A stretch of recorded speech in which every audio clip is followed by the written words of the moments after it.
They're yours. Hit that one more time. I am the number one determinant of the success or failure. Here we go. Of my students. Hey, y'all, you have a strong summer. Kick some butt next year. Thank you. Thank you. Appreciate you.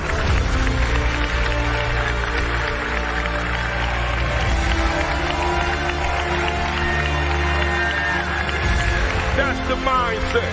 That's the attitude. Love you guys.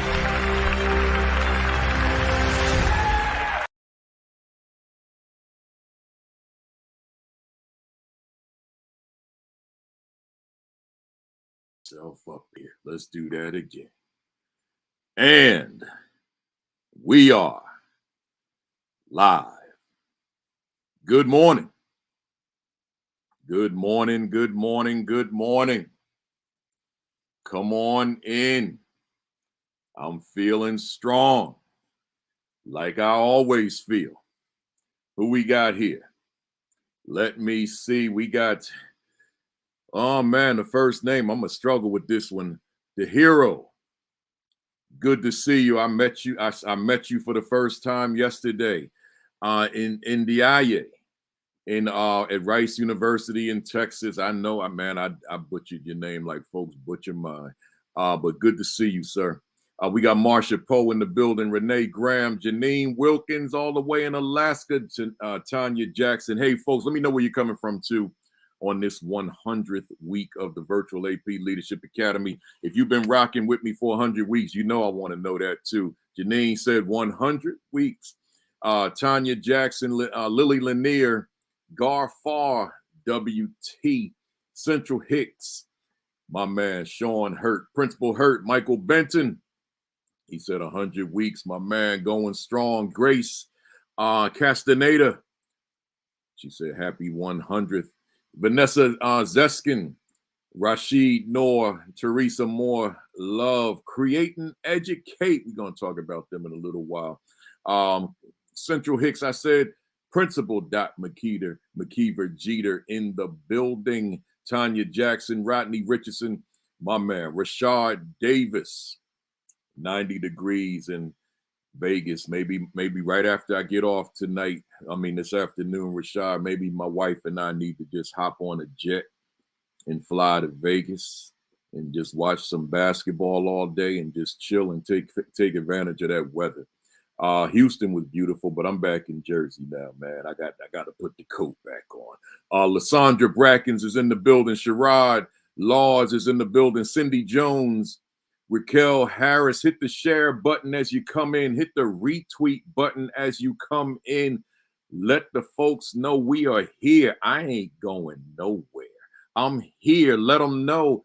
Tids is in the building from India. It says, hello, good evening from India. I'm telling y'all, you don't hear me. We are international, man. We're not just here in Jersey. We're not just on the East Coast. We're not just in the U.S. We're not just in the Western Hemisphere. We around the world, man. We talking leadership.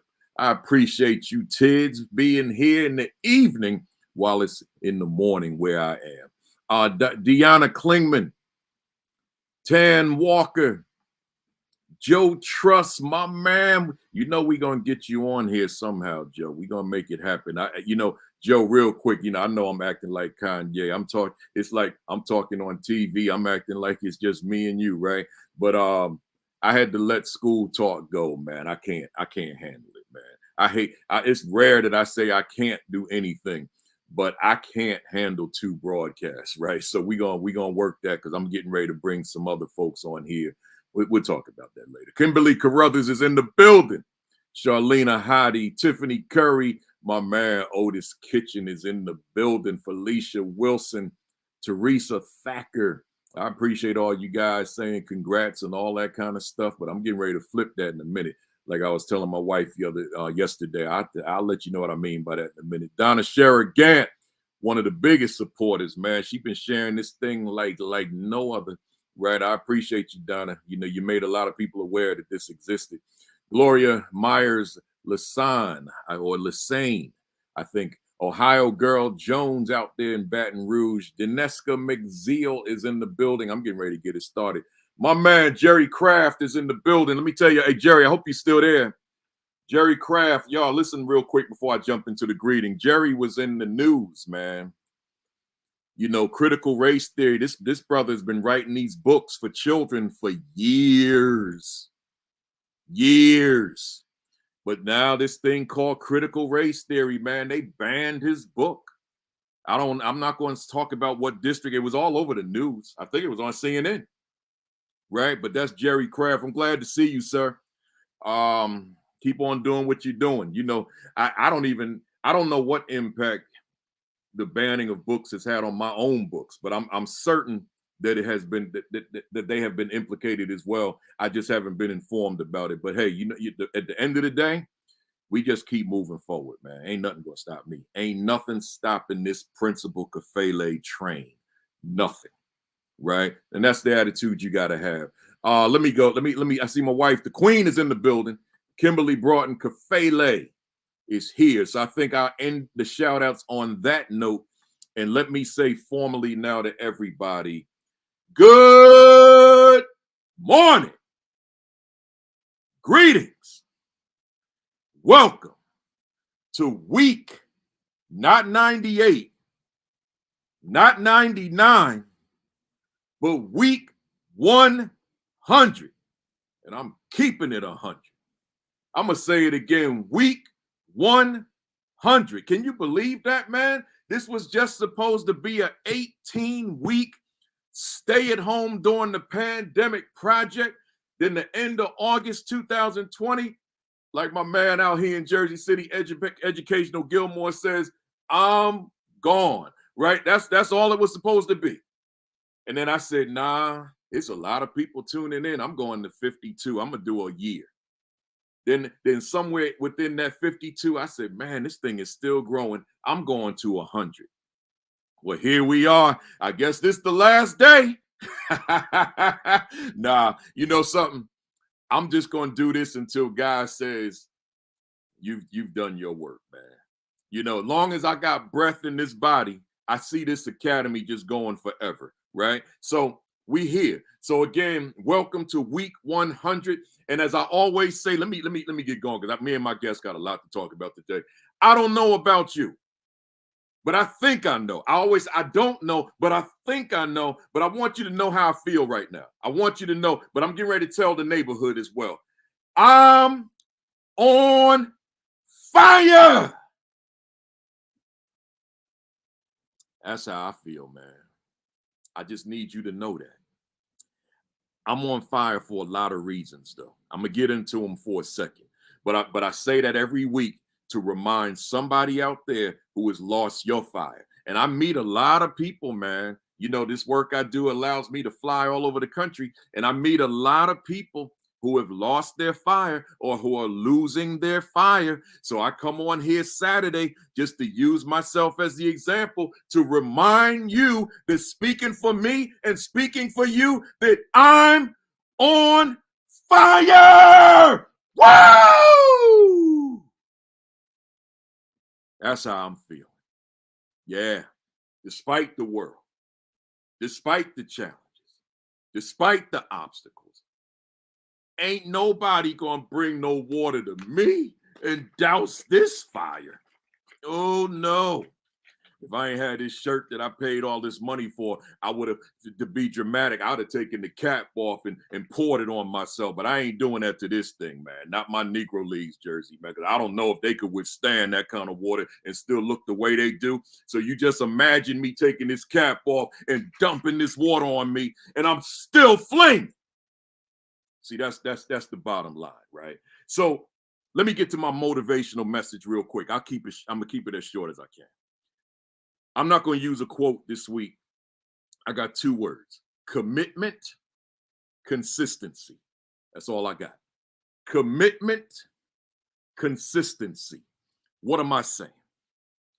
I've been on here 100 weeks, y'all. I mean, I haven't missed a week. When the clients call, can you do a keynote on Saturday? Yeah, I could fly out in your city and do a keynote on Saturday. However, I do a Saturday academy every Saturday. So I need to be done in time to get to my computer in the hotel, or if a room you provide me with, then I'll be there. But I cannot speak between 11 and 12:30 Eastern time, because this comes first. Yeah, they're paying me good money. Let me tell y'all something. In case somebody didn't know out there, as speakers, we make good money. It's like unbelievable money to run your mouth, and they actually pay you to do that. So they offer me some good money, but I'm saying to them, no, I don't want your money. If I got to speak, if you need me to speak during that block of time, I can't do it. So we schedule around it. Like my man Rashad is on here in Vegas. I keynoted in Vegas. They wanted me right at 8 o'clock, which would be 11 o'clock Eastern. I said, oh no, right? Put me in the afternoon, because I got to go back to my room and do this keynote. I mean, do this broadcast. I'm saying that to say this: commitment. I'm committed to this, man. Whole lot. Y'all see me doing these in hotel rooms and in other rooms and all that on them Saturdays, because wherever I am, I'm going to get this done. But I got the other word: consistency. See, consistency. I have been consistent with quality, solid sessions for 100 a week. You can't come to me and say that one of them was lousy. I know you can't, because we've been putting consistent quality work. So now what am I saying? Because I'm really not talking about me. I'm talking about you. I don't put these messages on here to pump me up. I want to talk to you for a minute. Let me holler at you. Let me look right in that camera. What I'm saying to you, you have to be deeply committed to this work. You must be committed to your leadership. You must be committed to your craft. Yes, have balance in your life. That matters. But once you in that realm of your leadership, you've got to be committed to being great at what you do, at being phenomenal at what you do. You've got to be committed to that. You got to go in. You got to go hard on what you do as a leader. I go hard on these Saturday broadcasts, but I go hard on my other work as well. I am committed. When I was a classroom teacher, I was committed to those students. When I was a principal, I was committed to that school. And as a speaker, I am committed to my audiences. And they could tell you that. For those of you who have ever been in my audiences, you know I will miss flights to have conversations after the presentation. I will miss flights to take selfies. I will miss flights to sign autographs. People know that. Kafele, you know you gotta go. Yeah, but you more important. I'll catch a later flight. That's what I do. That's called commitment to my audience, but that consistency. You can't be all up here, down here, up here. You got to be consistent how you move, right? That matters. So with that said, let quick housekeeping my announcements. Just keep them two words in mind: consistency and commitment. Welcome to the first timers. Always got to welcome the first timers. If you're a first timer and we're in week 100, I don't know where you've been, but I'm glad you're here. So welcome to all the first timers. Now don't let this be your last time. Go to the YouTube channel and binge watch all 100. They're all like, they were supposed to be an hour, but as the first timers see, the veterans know I tend to run my mouth. So they get a little longer, right? So they like 90 minutes. Some of them are 2 hours. Got one that's 3 hours, right? Had a lot to say that day with 5 guests on the screen. So anyway, go to the YouTube AP Leadership Academy YouTube channel and binge watch them all and get caught up, man. It's some real stuff on here. Next, I won't spend time promoting books, only the newest one, The Equity and Social Justice Education 50. I won't promote the others. We don't have that kind of time. But this one, if you don't have it yet, You need to get it. The Equity in Social Justice Education 50 with the subtitle Critical Questions for Improving Outcomes, Opportunities, and Outcomes for Black Students. Right? We're talking Black students in this one. Right? So get yourself a copy. Just go get your other device and go ahead and order it right now. Right? Go right to Amazon or go right to ASCD, my publisher, and get your copy. And then when you see me live somewhere, bring it with you so I can sign it. Right? I'm rocking the North Eagles today. You know, I wear Negro League jerseys every broadcast. I'm rocking. This is one of my favorites because Larry Doby, the second African-American to play in the major leagues, right after Jackie Robinson. This is his jersey. This is number 14. This is what he wore. One of the baddest cats in baseball. Black people couldn't play baseball in major leagues because they were born black. Could you imagine that? But that was a reality. So I rock these with pride. I got like over 50 of them up in my closet upstairs. It's like I'm running out of space. My wife and I are like, where are we going to put all these daggone jerseys? Right there. I got more jerseys than I got suits. I got more jerseys than I got t-shirts. I got more jerseys than anything. I wear these. When I put this on, I'm Superman. Let's go. So today, lastly, for the newcomers, I haven't said this in like months. There's an objective with this academy. And the objective is, it's in the form of a question. Does my assistant principalship benefit my school academically? This whole thing was built around that question, and I haven't mentioned it, I mean, in months, at least 3 months, maybe 4 or 5, right? But does my assistant principalship benefit my school academically? Now, I learned that more than just assistant principals were tuning in. So I had to tweak it somewhat, not the objective, but I had the question, but I had to tweak it in terms of content because I wanted this to be relevant for anybody in leadership. So I've done so, but the assistant principal is still at the heart and soul of why I come on here every day, right? Every day. I see you, Wyatt Jones. Good to see you. Good to see you. So with that said, y'all, you know, I got a guest today. And, you know, I bring on these superstars all the time, man. These people who have done the work or who are doing the work, because I want you all out there to benefit from it. You know, I don't get paid for this stuff, man. This is just something, it's a labor of love. That's all it is. I got to shout out, though, Dr. Sheikah Houston, soon to be Dr. Tammy Taylor, my man, Principal Josh Tovar, and my man, Principal Sean Hurt. They did a half-hour tribute to me for these 100 weeks on Create and Educate this morning, and sent me a gift. And I just want to say publicly before we get going that I'm just so elated by a half-hour tribute, man. Who gets that, right? Who gets that, right? So I'm just elated that that you saw fit and didn't, as they say in the Baptist church, and didn't see it as robbery, right? To give me that half-hour tribute, which I'm gonna watch again later on. So I appreciate that. With that said, I gotta bring up my guests here, man. Enough of me. Let me change that background, man. I should have been a little bit more prepared. There we go. I got the incomparable Dr. Levatta Levels out of Texas in the building. You got a little static in your background. Can you hear that? Yeah, I hear it just a little bit. All right. But we got Dr. Levels in the building. And let me say to you, Doc, good morning to you and glad to see you. How are you today? I'm wonderful. It's such a privilege and an honor to be here. I'm thrilled.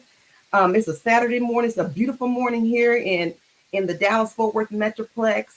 There's not anywhere else I would want to be but to be here with you and sharing your 100th Centennial Virtual AP Leadership Academy. I'm thrilled to be here. I appreciate you. I appreciate you. And let me tell the folks out there, you know, it's going to be a lot of wisdom dropped here. So let somebody know that we are here. You know, before I go to your bio, Dr. Levels, as I ask all my guests, you know, it's been a week since I've been on. It's been a week since everybody's been on here. And I want to ask you, as I always do, what's one of your wins from this past 7 days, something that you could share with us that could resonate with somebody else, some win you had? I think that one of my wins is work that I'm an executive mentor. And so I mentored this young man about 18 years ago. He was an assistant principal. And this week, He was named superintendent. Oh, wow. And Oh, wow. so when we talk about the work that we do, the impact that we have, being consistent, and that commitment, that was my win. That was my win this week. Is seeing this young man being named this new superintendent role. That's a huge win. And I say congratulations to you for that. It's a beautiful thing when we see people that we mentor, people we take under our wing, and then they start flying. They start soaring. They're benefiting. They're loving what they do, but we love it as well because of the part we played. Let me read your bio. And folks, I want you to bear with me. Every time I get a bio, I never ask the person to shave it down. I just say whatever they send, I want folks to hear, because when I read it, everything in there is relevant.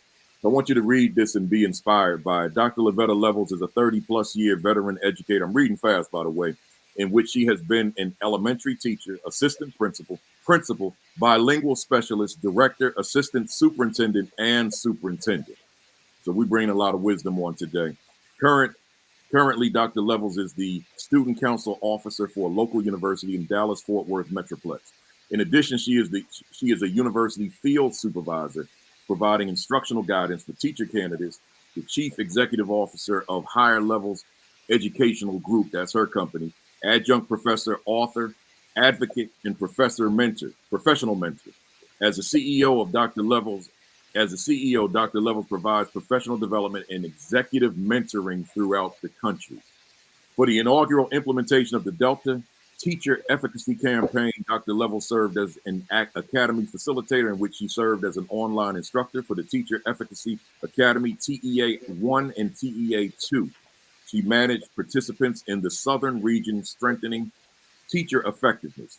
She furthered her work with the DTEC by collaborating with the Texas team, advocating for the implementation of the Every Student Succeed Act across the state. Working with the TEA, she provided training and mentoring to principals. Hear that, training and mentoring to principals throughout the state of Texas for over 10 years. Known for her leadership abilities, she has worked with many schools towards improving student academic achievement and building principal leadership capacity. Somebody you may want to be connected to. Dr. Levels has served many professional and civic organizations, including the delegate to the Texas Democratic Convention, representing the Senate District 23, DeSoto Chamber of Commerce Board, Leadership Southwest Board, Big Brothers Big Sisters Southern Region Board, University of North Texas Execs Board, and University of North Texas Advisory Council. That's a whole lot of work there. She was most recently appointed to the Dallas County Elections Committee and was elected as the Dallas County number 3101 precinct chair. Her passion for education and her community is evidenced by her work with Our Vote, Our Voice, National Association for the Advancement of Colored People, the Texas Association of School Administrators, National Council of Negro Women, Parent Teacher Association, UNT Black Alumni Association, the Texas Association of Black School Educators, and her beloved sorority, Delta Sigma Theta Sorority Incorporated. Dr. Levels earned an EDD in Education Leadership from Texas A&M University Commerce.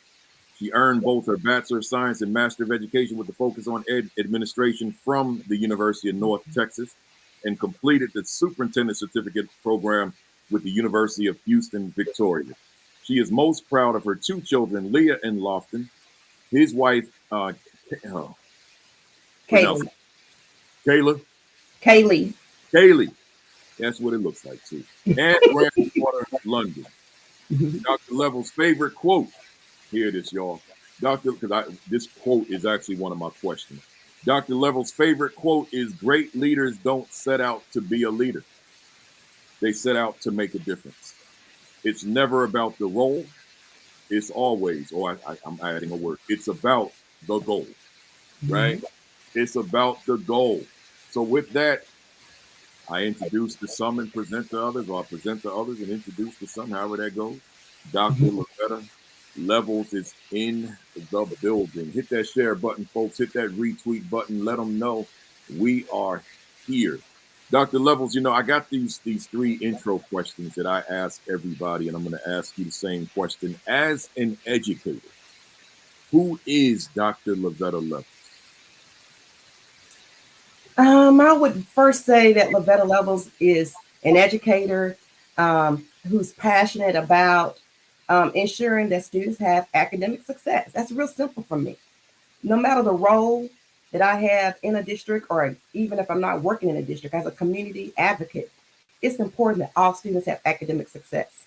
So, what my definition for Levatta Levels is being impactful advocate to ensure that all students have excellent educational opportunities and academic success. I love it. And just listening to you as you articulated that and reading your bio. I've read your bio probably about 2 or 3 times now. And in reading your bio and looking at how, like, it's one thing as a principal, you got the students that you lead. But by you being involved with so many organizations, so many boards, etc., you're impacting children from so many different angles, right? So when I hear you speak about who you are, all of that's in the back of my mind. Is you coming at them nationally, you coming at them regionally, you coming at them locally. There's so many children and staff members, teachers, leaders, etc., who are impacted by you and will maybe never meet you ever in life, right? But the impact is just that broad. So that takes me to the second question. Why did you even enter the field of education? And what is it that continues to fuel your passion for the work that you do? I'm from a family of educators. My mother was an educator. My aunts were educators. My uncles were educators. And I ran from it initially. I thought this is something that I didn't want to go into education. And I was in law enforcement, specifically working for Dallas Police Department. And my sergeant at the time was teaching a class at the local community college, and he was in law school. And he asked me to take a class for him, to teach a class for him because he was so busy in his law work. And I agreed to do that. And that's where the bug came from me. I started subbing in his class for him. And before I knew it, I had decided I wanted to leave law enforcement and to go into education. And I'm in education again because it's about impact and it's about student academic achievement. And as you said it so well, I have found a way to still impact academics and student achievement through a variety of avenues, be it through the political process, regionally, working with elected officials, nationally, training. So it's always the goal of impacting student academic achievement. So that's my passion, and that's why I continue. Impacting children. And then you went on and you got into leadership. And as I ask everybody, I'm always intrigued by their answers. There's a lot of reasons that one would want to transition into leadership out of the classroom or council, wherever they may have been beforehand. Mhm. But for me, as I say every week, yeah, there are multiple reasons as to why I wanted to lead, but there was one that kind of superseded everything else, and that was just the ability to have impact on Black boys, right? Given the racial composition of the district upon which I grew up in and worked in. So I'm asking you, was there that one that sort of was more important than all the other reasons you may have wanted to lead one day? One of my first teaching positions, I was teaching in an elementary school that was right across from the housing projects in Dallas. Now, I was so impacted by that experience. While I thought growing up, I never thought we were rich, but I certainly didn't really have an understanding that we were poor either. Mm-hmm. And working in that neighborhood and with those students really provided a different perception and a different lens to what education was for a lot of people. Education was something that was expected in my household. Everyone's going to school. You're going to go to college. There was not even a discussion about it. But I saw in a lot of our neighborhoods, education was not a possibility. They did not understand the possibilities of education and what education could provide for them. That changed my life in where I felt compelled to provide a quality education. In my classroom as a first year teacher, I wanted to make sure every student learned. It was simple for me. I didn't understand why other teachers struggled so. It was so simple. It was innate for me that these students deserved a high quality education. And that has been my fuel some 30 plus years. All of our students deserve that. And so the why, that one thing is that I see my students, I see our children, I see our community. I found how education can change the economics of a city, working with local mayors and elected officials. When you look at the data and the research on how school district and student academic achievement can affect the economy in a city and a state, I'm motivated. I'm motivated to ensure that our city wins, that our students win, and that our district wins. I love it. And you said that every student you felt deserved a quality education. So I want to holler at the audience real quick based on what you said. And I'm saying all the leaders out there watching, whether you be experienced, whether you be assistant principals, whomever you are aspiring, I'm sure that you all agree that every student under your watch, under your leadership, deserves a quality, well-rounded education. So here's my question to you, just food for thought. Here's the mirror. It goes with me everywhere I go. Given that they deserve it, under your leadership, are they receiving? Is there a correlation between your leadership and what young people are receiving under your leadership? That's just food for thought based on what Dr. Levels just said. I want you to process that, think about it as we proceed on. I was saying to Dr. Levels, to the audience now, our topic is at the attitude of the leadership, right? But this is Women's History Month. It's the last Saturday of Women's History Month, and this series, this 4 weeks, has been devoted to women of color in school leadership. So I want to talk about some areas in that regard before we get into the main topic today. And I'll start it off, Dr. Levels, by saying I'm blessed to just be able to interact with so many leaders around the country. But one of the things I found, women of color in leadership typically share with me challenges. Women of color, Black women, Latino women share with me challenges that are vastly different from what I hear when I talk to men about their challenges. And I mean, this is as recent as yesterday when I was in Houston. I won't give any detail because the young lady, I'm just going to leave it as recent as yesterday, right? And she shared with me some things that really stayed with me throughout the flight yesterday. So when we talk about Black women, I want to focus on them because that's what you are. There's a lot of us, a lot of Black women who describe themselves as strong Black women, right? I'm a strong Black woman, she may say. You are evidently, obviously, a strong Black woman. I've known that about you for a little while. So my first question, I got 3 parts to this one question. What kind of challenges did you face as a school leader? Because, and I want to separate Black right now. I'll come to that. Because you were a woman, just the generic woman, what kind of challenges did you face as a woman leader? First of all, as a woman leader, we're not always invited in the room. I became an assistant principal at a majority Anglo school. At the time, it was transitioning from a rural to a suburban school district. I was the only woman in the administration staff. I was the only African American in the building besides the cafeteria and a custodian. This and this school at the time probably had about 30% African American students, maybe if it was that many, maybe 25, 30%.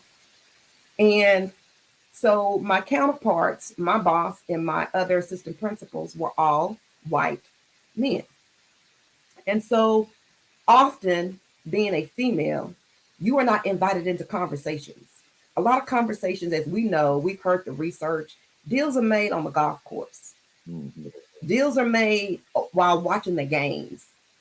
And so I would put myself in the room. I would just go. I would just show up. Wherever they were, I would show up. If it was if there was a golf tournament, guess what? Levatta was going to be there too. Mm-hmm. If we were talking about at the football game Friday night, guess what? Levatta's going to be right there too.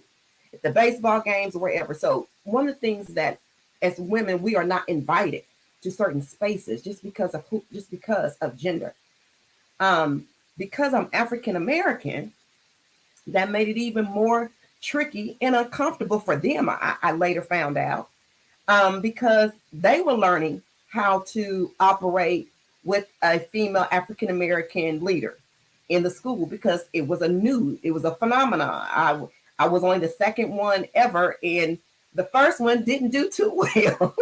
Mm-hmm. So here I was coming behind a failed experience, and everyone was on edge. But thankfully, we were able to become great partners and very successful at that school. So yes, I find that some men are afraid. Some men are intimidated. Not just men, the women too. They feel intimidated. They believe that it's a loss of power and loss of authority as we are invited into rooms, as we are invited into these spaces, and as we achieve, as we rise. And we saw that this week live and in person with our own Supreme Court Justice Ketanji Brown Jackson. We saw that live. We saw How the intimidation and the fear the fear of losing power and authority and allowing us in the room is so powerful.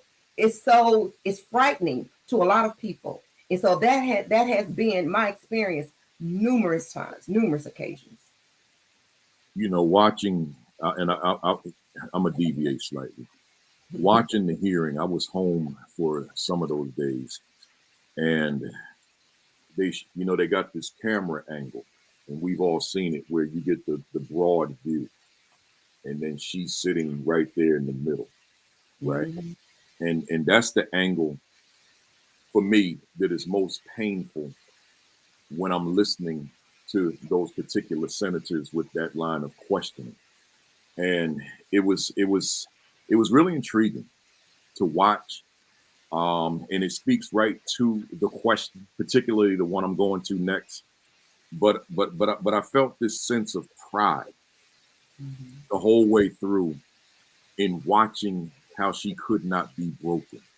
The only time we saw her, and I won't call it broken, but the tears was with Senator Cory Booker's message, which probably moved most of us, right? So I know it certainly moved me, but I'm glad you brought that up. So you delved into it, but I'm still going to ask the question specifically. What kind of challenges then did you face as a school leader because you were a Black woman?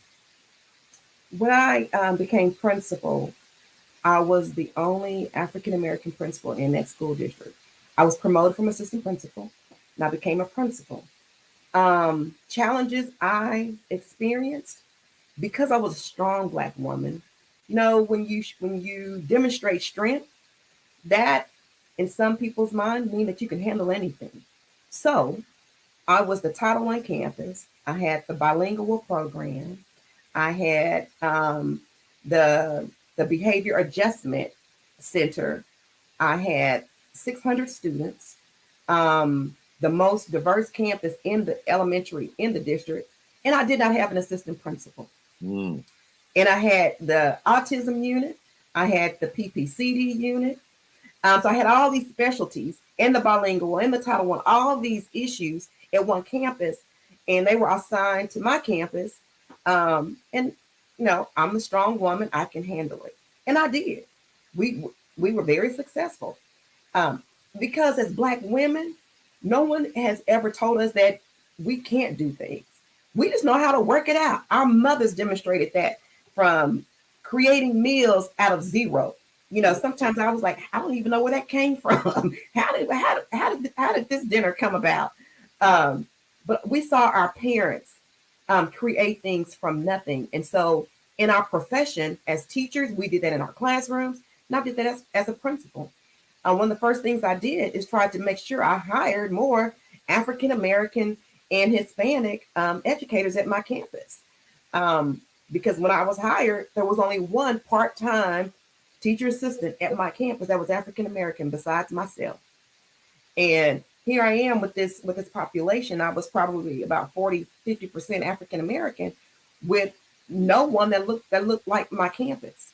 So the challenges I faced, of course, trying to carry the weight and the burden of all those programs.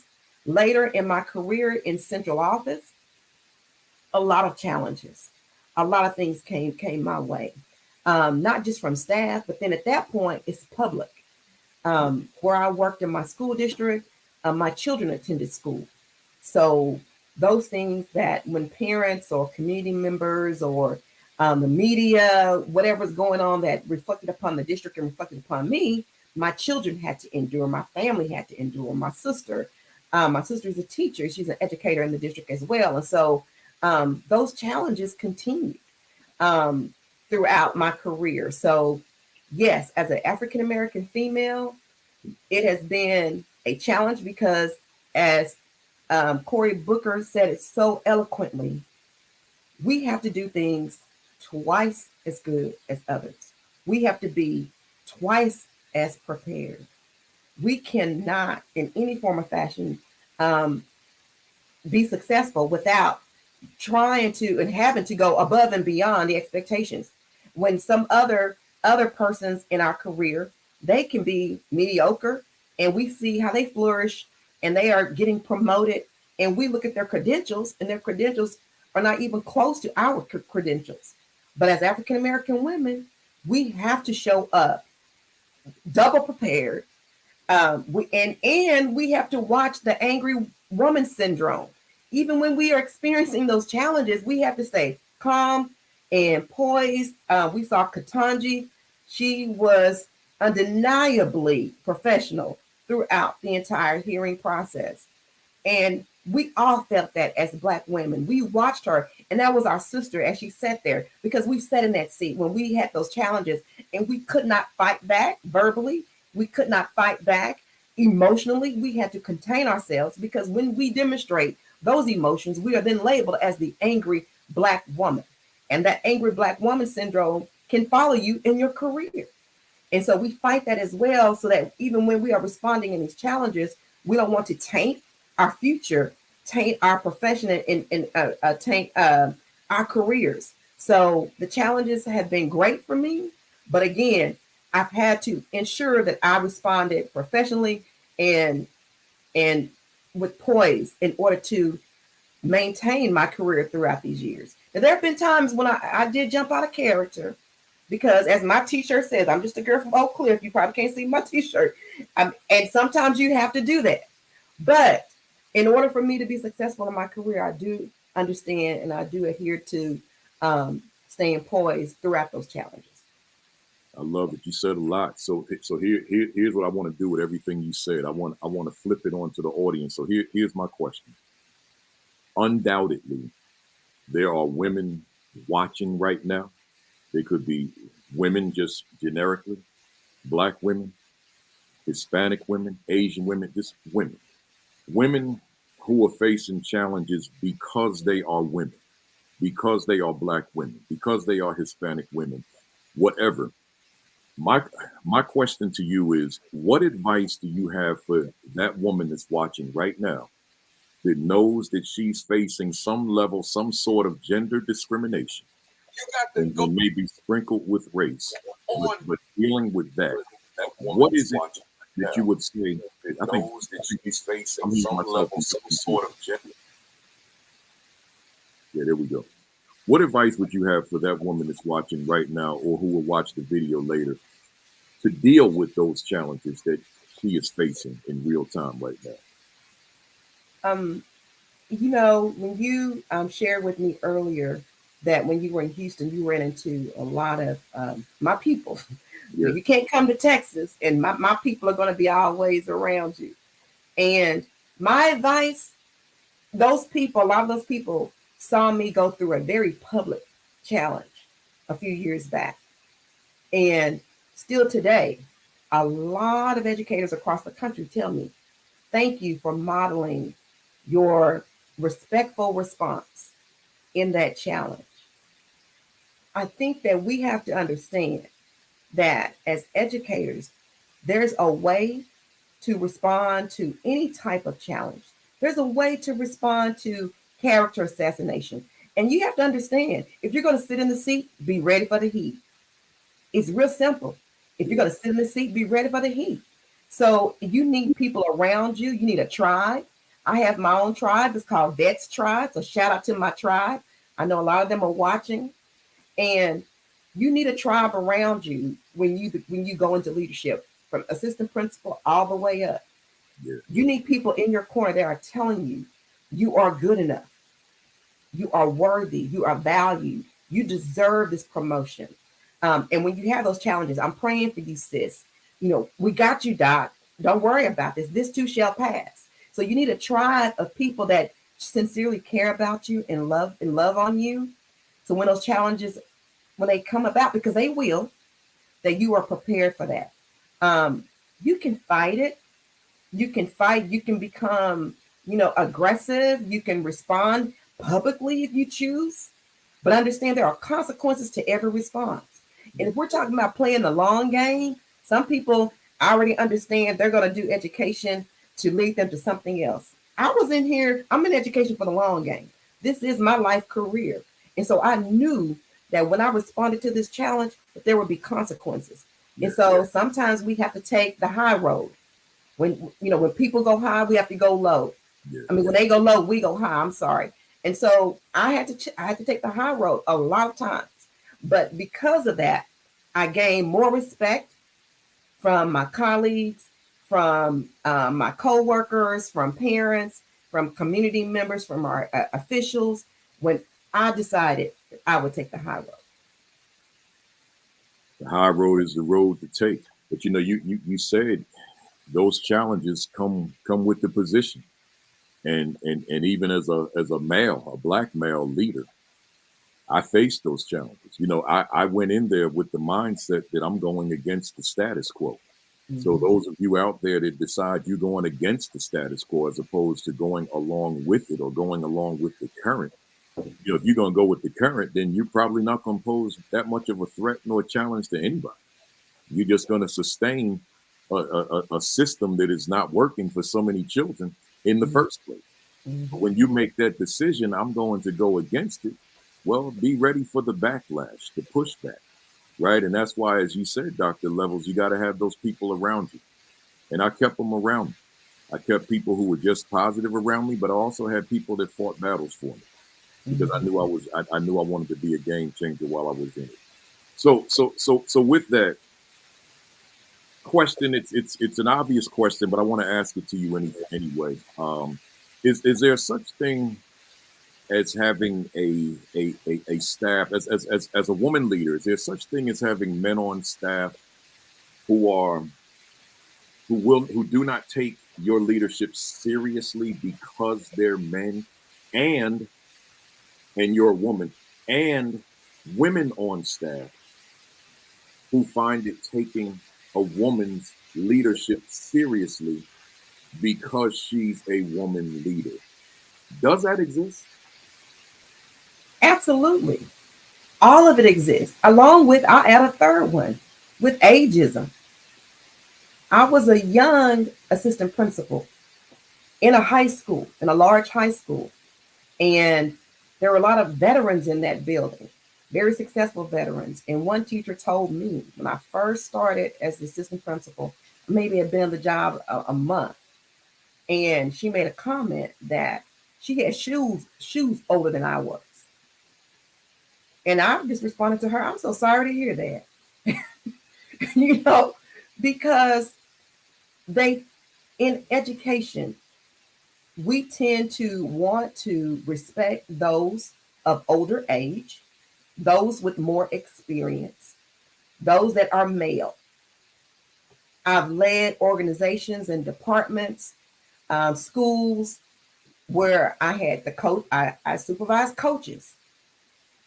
the athletic director.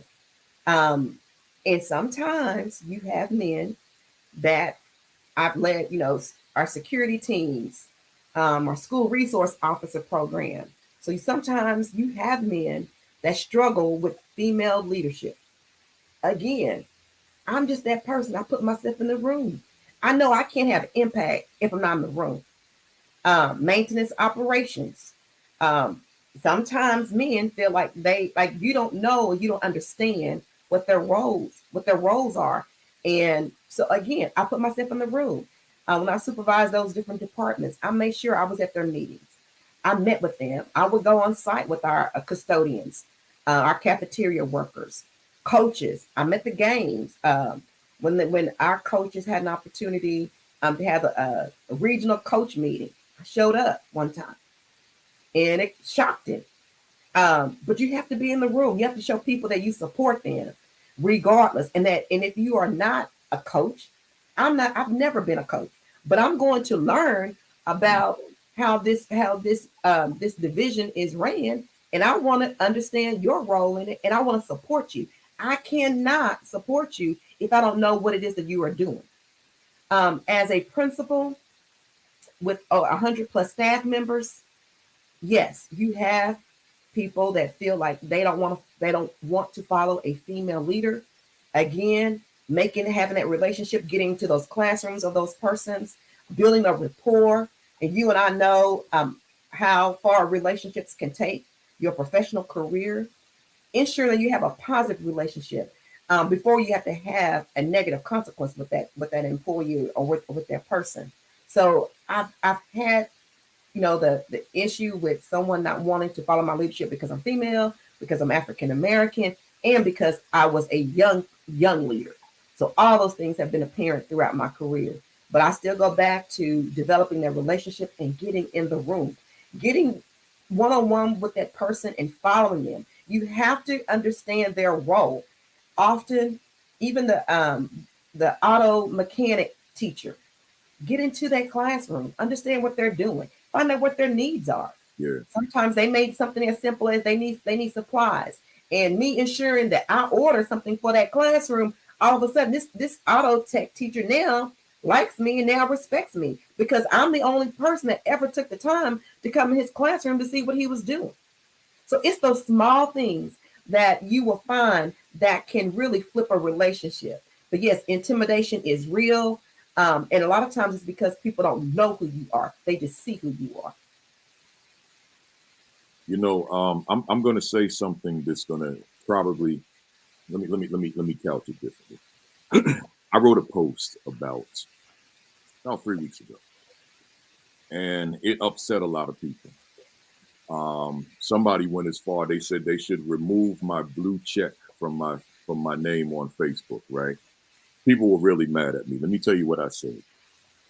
I had and I continue to have major, serious issue with the portrayal of the principal in the show Abbott Elementary.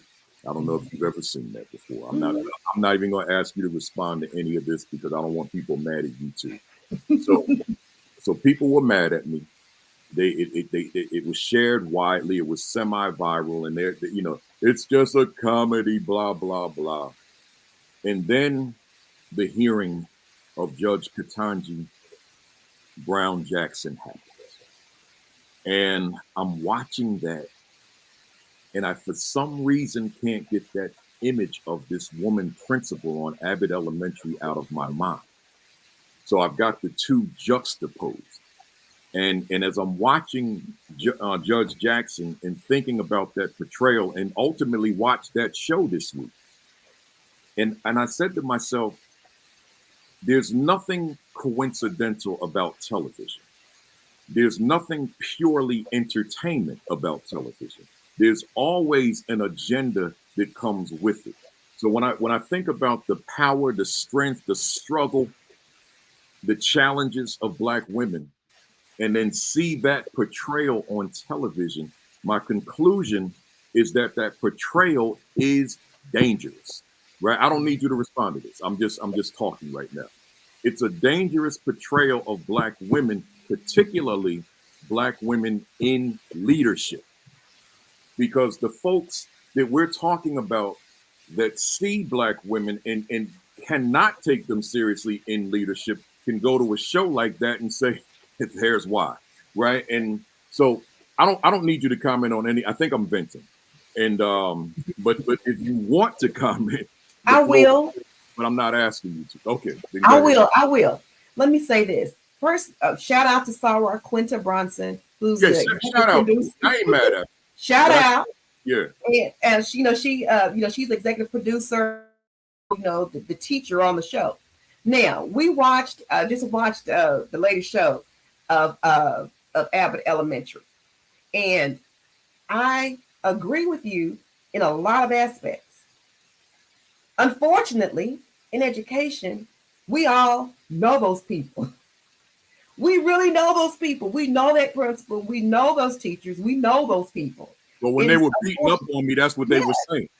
Yes, we know those people. That's the unfortunate thing. And that's why I think it's so relevant to so many educators. That's why we all are aligned with it, because we understand. Now, deeply rooted in all of this, again, is the burden that we carry as African American women. It's unfortunate that we cannot have a comedy featuring African American women or a woman, and then not displace that perception of that person to a Supreme Court judge nominee. In the world that we live, we know that is exactly what happens. We are not at a place in our country or our world where we can have a power episode featuring certain guests on that show and then go to work the next day and not perceive my African American co-worker as one of the characters in that show. That is the root. That's the unfortunate issue that I have. Mm-hmm. And I know we want to be there. We want to be able to laugh and watch the shows. We want to be able to watch the football players. We want to be able to, celebrate our athletic accomplishments. And then not to have, when an athlete does something that doesn't represent all of our people, not feel like now we are now all judged together by the action of that athlete or by the action of this actor. That's the place we want to go, but we're not there. Right. So I do agree with a lot of what you said. Yeah. No, I appreciate that. And when we talk about all those other shows with all those other negative depictions, I get it. I'm just partial to education, mm-hmm. and I'm partial to the principal. I mean, most people don't even know my name is Baruti. They think my name is Principal because that's the way I've branded myself as Principal Kafele. So my first name, people say Principal. That could mean every principal in America, but I respond, "Oh, yeah, what do you need?" Right? So because that's what I answer to. So I'm really partial to that role of the principal. So any principal I see, in my consulting, when I see ineffectiveness, oh man, I can't leave out of there. If I'm paid to come there and work with you, I can't leave out of there with you being who you were before I walked into the building. So I'm just real biased and partial when it comes to leaders of schools, particularly urban leaders, rural leaders of color in schools where they've got young people of color within the school that they're educating. But that's just me. But I had to throw that out there. I probably made a whole lot of people upset watching because there was a whole lot of people upset at that Facebook post. Now I'm like, man, look at this. They should remove his blue check. I'm like, oh my God. Right. So let's keep moving. I want to throw an equity question at you. Yes. And equity is at the heart and soul of my work, Dr. Levels. And that was before it was like a word, like equity, like I'm looking at you see it, I see it. Diversity, equity, and inclusion. That's everybody's talking about that. I'm like, man, where were y'all like 10 years ago with this? Mm-hmm. Where were y'all? Why weren't y'all? And then the clients, y'all weren't going to my website asking me to do that presentation 10 years. No, 10 years ago, before George Floyd, right? Nobody was asking me to do those. They want me to do closing the attitude gap and, all those other topics I have that are a little softer. But then after George Floyd, they noticed the other presentations I have, right? Oh, I didn't know you do this too. Yeah, because you kept skipping, right? Now you go right to it. So with equity, for me, short definition, I just say meeting young people where they are as they are, right? And for me, I can build from that. So my question to you as it relates to leadership, how does the leadership ensure equity for each, and that's my word, each as opposed to all, for each of the students when instructional leadership from that leader is either minimal or non-existent? Well, you just said a whole mouthful. I remember when last year, shout out to Delta Teacher Efficacy Campaign, to Dr. Johnny Cruz Craig. I know she's watching. To all the equity warriors across the country. Shout out to everybody. Hey, y'all, I see you. So when we started this work, many years ago, like you said, no one was really interested and they didn't understand. So what we had to do, we had to attach it to money. When you talk money, people will listen. And we know that budgets and federal funds, when we start talking about money, we can get elected officials to listen. We can get school board members to listen. And so that's how we attacked on the equity conversation initially. And you on our broadcast, the He Live broadcast that we had over a year ago, you were our first guest. I'll never forget that. And you shared with us about equity and how we can't just start with equity today because of George Floyd. The fight prior to George Floyd incident, the fight was more minorities. You saw Latinos. We saw the Asian, the API community engaged. But after George Floyd, our Asian colleagues joined us. And that changed the game. And when they joined us, they wanted to initially just jump in. We're going to do diversity. We're going to do equity. We're going to have a diversity person on staff. We're going to work on retention.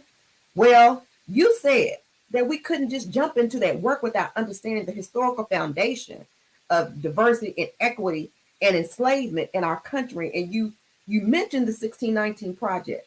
And you talked about going back 400 years to understand the impact of minority people and what we've had on our country. That's right. And because of that, when I'm working with principals that lack the understanding of equity, I think it is important, because if they lack that understanding, then that tells me I have to go back. I got to build a foundation. Most educators and leaders most of them understand equity. They understand what it is, but when they don't, that triggers me and it tells me I need to go to the foundation. So I got to do a history project. We've got to make sure that they understand. So when they lack instructional guidance, that's a different response to that leader. And let me say this, as a supervisor of leaders, you respond to that leader based upon what they need, just like you do to each individual student. So if I have an administrator that doesn't understand equity and diversity, I'm going to build the history foundation. If they lack instructional skills, I'm going to build their toolkit in a way that they understand strategies, they understand the expectations in a classroom, they understand curriculum. So you're going to respond as a supervisor of leaders to the needs of that administrator. And just as an administrator, as a teacher, you're going to respond to the needs of those students. Each student should have, and we talk about special education across the country, and those students are provided an individual educational plan. I still believe every student needs an individual educational plan. And that plan is based upon that student's needs, the student's strengths, and the student's weaknesses. Regardless if you are a special needs student on the autism spectrum, if you are a high performing, if you are Mensa, if you are a member of Mensa, If you are a student in any school district, I do believe that you deserve an individual educational plan so that you can too be successful. It is not fair that I am in a classroom of 20 students, and other 20 students, we have students that are they're excelling. They are doing well. They're going above and beyond expectations. But you have 10 students that are not. I think it's a disservice. Yeah. And it's a disservice to those students and their families that those students are not academically excelling every single day like every child. So when we talk about equity, I'm talking about every student every day excelling academically. I love it. I love it. I always remind folks that we made a decision to lead, and I don't think there's anybody in leadership that said, I hope I get the job, and if I do, I'll do the best I can. I think all of us, each of us said, if they hire me, I'm going to do things that no one else has done. I know I went in there with that attitude. I said, we going to shock the world. That was my mindset. So we can't allow ourselves to feel before we get it that we're going to change the world, and then we get in it, and now we go back to status quo, and the majority of students in there are not receiving an equitable opportunity to be successful. So with that, let's jump into this attitude discussion. And I want to start it with your quote that I said I was going to come back to. Great leaders don't set out to be a leader. They set out to make a difference. It's never about the role. It's about the goal. That's as you indicated, this is your favorite quote. So my question, undoubtedly, there's somebody out there, and I'll put myself in there as a young aspiring principal. There's someone out there where the goal is to be a great leader. I wanted to be a great leader. That was my goal. That was my thinking at that time. So what would you say to the person out there watching us right now that's thinking, that's my goal, I want to be a great leader? What would you say to them to shift that thinking to set out to make a difference? Wow. Something I share with all of my mentees. Again, one of my mentees just became superintendent. I have several of my mentees that are current superintendents. You had one of my mentees on last week. Shout out to Principal Hannibal. That's right. And shout out to Joey Hayward. I see you, Joey, from Louisiana. One of my former assistant principals. I would tell them, first of all, you can always have that goal, but always understand you are interviewing every single day. I used to tell my administrators, my assistant principals, every single day is your interview. As I'm looking for leaders, because we always know we need leaders. I'm always looking for someone that's making an impact. What is your footprint? When I interview principals, I always ask them, what is your footprint? Assistant principals. Assistant principals want to be the first to say, well, my principal won't let me. I don't want to hear that. That's not an option. Mm-hmm. You have to figure out a way how you're going to allow yourself to have an impact at that school. Create an after-school program. Create a male mentoring program. I don't know an administrator. If you came to me as a principal and said, I see we have an issue with cafeteria during the cafeteria periods at this high school, and I want to recruit parents to come in and volunteer 1 hour a week to come in and to assist us in monitoring cafeteria. I don't know a principal that would turn that down. Right. Find the problem, create a solution, and create your impact. Also, know your data. And Principal Hannibal spoke about that because I challenged her with that. As an assistant principal, what is your footprint on the academic achievement at your campus? You have the social studies department. Tell me about the data in the social studies department. You are the chair of the 4th grade team. Talk to me about your 4th grade team data. Hey, Sarah Wallace, I see you. So yes, you have that responsibility. It is important that you take upon the problems at your campus and create solutions. You are interviewing every single day. Create a footprint. When you leave that campus, when you leave that position at the end of the school year, that everybody can say, yes, Mr. Jones did this. Mr. Jones created this program. Yes, I did ask those questions. Hey, Homer Webb, good to see you. That's one of my former principals. And so, yes, you have to ensure that you are creating this impact every year. I am the administrator that I actually have evaluations with my principals, my assistant principals, and I work with them to create their impact. What are you going to do this year? Every year you have a new chance. It's a new school year. You have a new chance to have an impact on student academic achievement. What are you going to do? Tell me what you're going to do, and what do you need from me in order for you to be successful? So I work with my principals and my assistant principals every single year in creating that. Mid-year, we're going to discuss. I'm going to bring you in. Let's talk about it. Where are you in your impact? Have you achieved these goals? What do you need? And so I think that as an assistant principal, you want that goal, but you also have to see it as impact. If you flip it, if you have a goal, that's fine, but add impact, because impact you can see. You can see where you can actually jump in there. That's one of my other mentees, Brian Francis. Hey, he is now a deputy superintendent. He wasn't even an assistant principal when I started working with him. So I did really work with him on trying to create that footprint. He did a great job. So they're interrupting me, so I'm gonna stop. No, you good. You good. Listen, you know, when I saw that he wrote footprint in capital letters, that I put that up for a reason. I always consider the broad spectrum of folks who are in the audience, from the veterans to the rookies to the folks who are still teaching, who are considering becoming leaders. I want you to go deeper on what you mean by footprint. What are you saying when you use that language? When I talk about footprint, what's your work?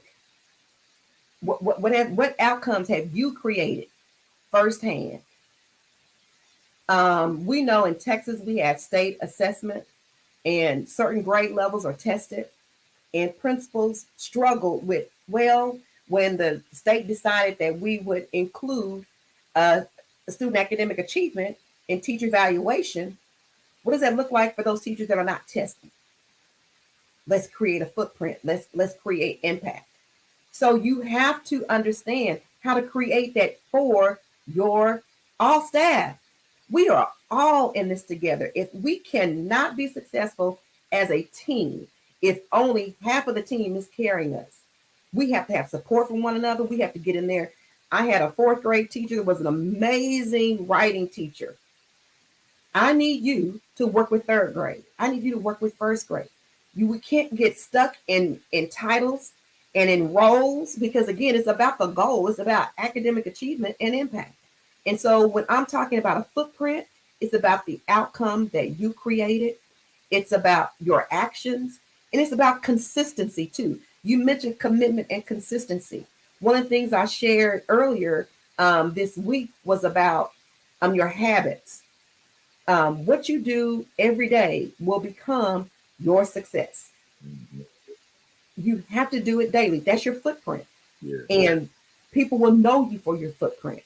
If we ask about Principal Hannibal, people know that she is what? She's a turnaround principal. That is her footprint. People should know something about you, about what you represent and what you have achieved.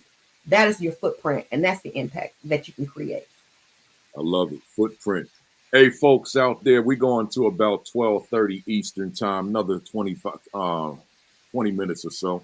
And hit that share button for me. Hit that retweet button. Let them know we ain't going nowhere. It's week 100. We're here. We're in the building. And Dr. Levels is dropping all these gems and jewels. So hit the share, hit the retweet. Let them know we're still here. We go to about 12 or so.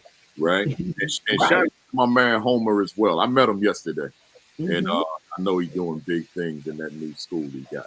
Right? So, Dr. Levels' attitude. Attitude is my thing. I've written extensively about it. I speak about it all the time. Attitude is everything. It's cliche, but I believe it with everything I've got. As it relates to the work we do as leaders, attitude is everything. Leadership is everything. You can't do anything without it. So what I want you to do, talk to us about the significance of the attitude of the leader of a school. Well, the principal sets the tone. Just like you set the tone of your show when you start off you say, I'm excited, I'm on fire. You started. You set the tone. The principal sets the tone. When I was in Dallas and I had Homer was one of my former intern teachers in Dallas ISD in our alternative certification program. And I would tell my AC interns then, when you step in that room, everything that's going on that you had going on, leave it at that door because it is show time. There you go. The same thing for principals. When you walk in that building, it is show time. It is time for you to understand that you have the opportunity to create wonderful, wonderful academic experiences for all of these students at this building. And you cannot accept mediocrity. You cannot succumb to normalcy. You have to go above and beyond. And it means sometimes doing crazy things. It means sometimes getting on the roof and selling raffle tickets to see the principal go on the top of the building. And you do crazy things. You have dances. You dance with your kids. You set the tone. Your attitude sets the climate and the culture of that building. And what you don't demonstrate, you cannot expect of others. If they don't see you modeling that, there's no way you can expect students to be on fire about learning in your building. You can expect teachers to be on fire about teaching in your building when you are coming to school mediocre. That's unacceptable. Water doused all over you. Well, and you referenced the way that I start the program. Yeah, I cannot imagine. It's interesting, Doc. I can't imagine starting this program any other way. And I created a platform during Kwanzaa in December, which was going to be my secondary platform that's focused specifically on educating Black children. And I called it School Talk. And I didn't want to bring the brand of this platform over to that platform in terms of who I am and as I open up. So I would open up like this real mellow way, good afternoon, good evening, because it was in the evening. And I was cringing inside because I said, I'm not being me. Mm-hmm. I don't enjoy the way I'm starting this show, but I didn't want the two, I didn't want to conflate the two platforms. So I did about 7 sessions before I shut it down because I don't have time to do it. But the point I'm making here is I stepped out of myself and I wasn't happy with myself. Mm-hmm. As a principal, the way I started to start the Saturday program is the way I open school every day. Mm-hmm. That's just who I am. I don't know how to lead without being that guy, because being that guy, I'm being my authentic self, right? So with that said, think with that positive person that you described in leadership, I want you to think about, I want to talk about you in your long tenure in leadership and knowing, because you said it, there are challenges that we're going to confront. What is your process then to maintain your positivity and your optimism in the face of challenges that you could probably anticipate are going to come your way? What is your process to stay positive? My process of staying positive is staying around the people. I think one of the things as a principal of my elementary school, I was out there every morning opening doors, welcoming my students. If I'm asking my teachers to go on duty, car duty, in the rain, in the snow, in the heat, after school, before school, my commitment was before school. Every morning before school, I'm welcoming my students. That gave me such a positive experience. Children are excited mostly to come to school. When parents see you, they will tell you everything in that 2 seconds you are opening that door. Good morning, Miss Levels. I just want to tell you, my child didn't get to get. Okay, thank you. I'll follow up on that. You'll be surprised how much information you get in just doing something so small as greeting your parents in the morning. I found for me, I received more positive.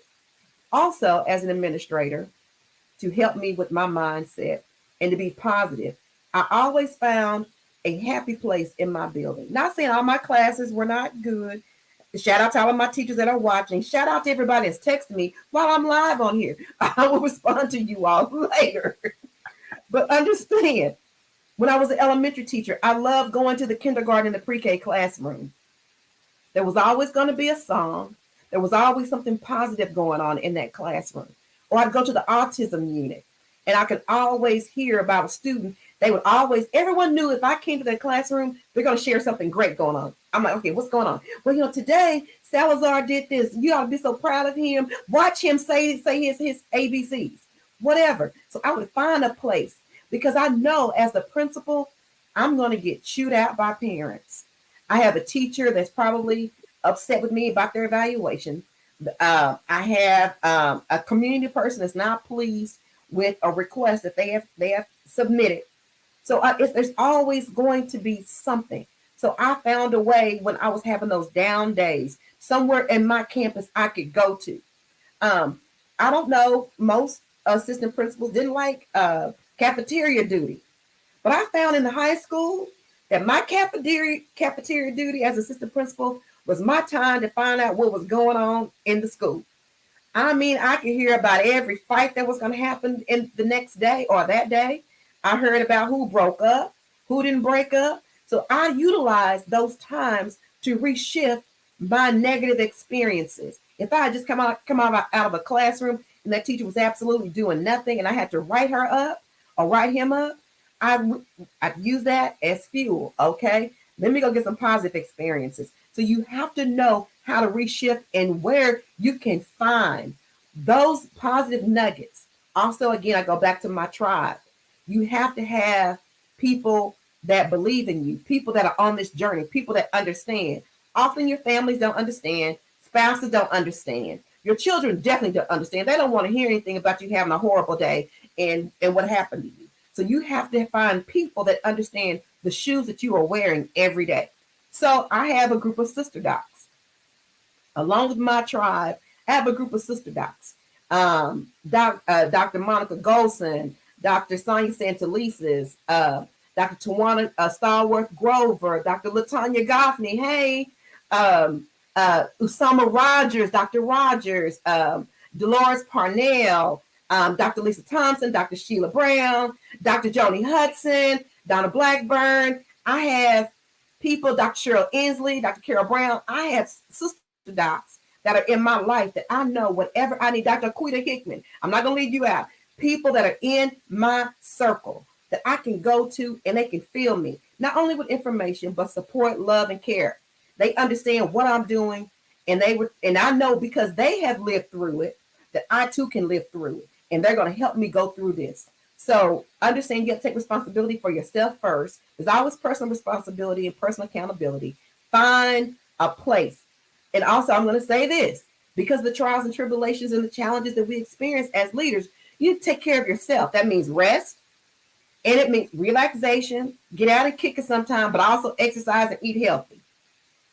During the pandemic, we saw that we had opportunities to exercise and drink water and get healthy, but we did the opposite.